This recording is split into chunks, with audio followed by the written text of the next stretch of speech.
Over the past couple of years, we have seen a peak in migratory flows. All the existing European external border policies had to be revised in order to cope with these flows. For example, the Dublin Agreement has been put out of order. All member states have agreed to take in a percentage of migrants.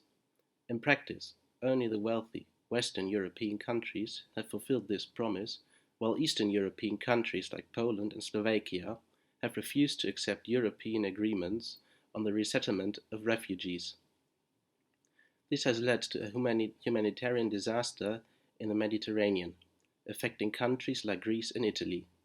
Many other countries don't want to share the burden, which led to the disintegration of the European project. In March 2016, EU countries reached a deal with the Turkish government to stem the tide of migration flows from the Turkish mainland to the Greek islands. While these policies have reduced the migration flows in some way, migratory problems remain.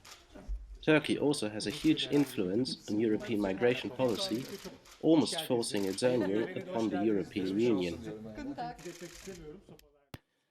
We want to propose a new set of ideas to enhance the existing European migration policies.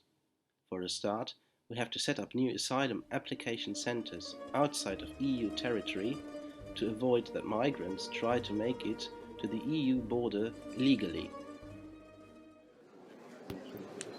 In order to create these asylum application centres, deals have to be reached with several African countries. European security officials have to make sure that the surrounding areas are safe for refugees.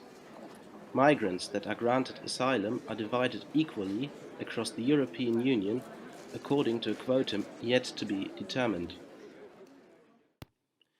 In order for this to work, the EU has to re-sign the Geneva Treaty on the right to asylum.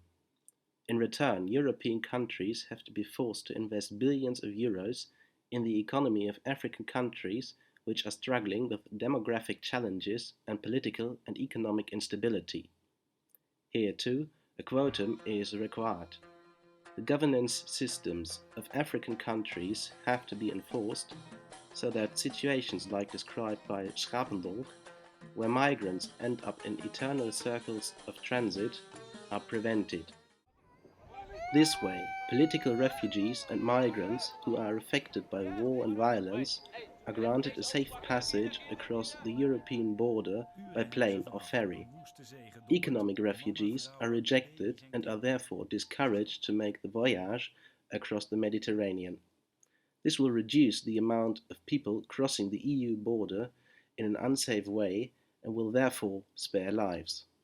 All migrants that do try to cross the EU border illegally are most likely to be economic refugees. These migrants can be sent back directly, preventing situations like Lesbos and Lampedusa.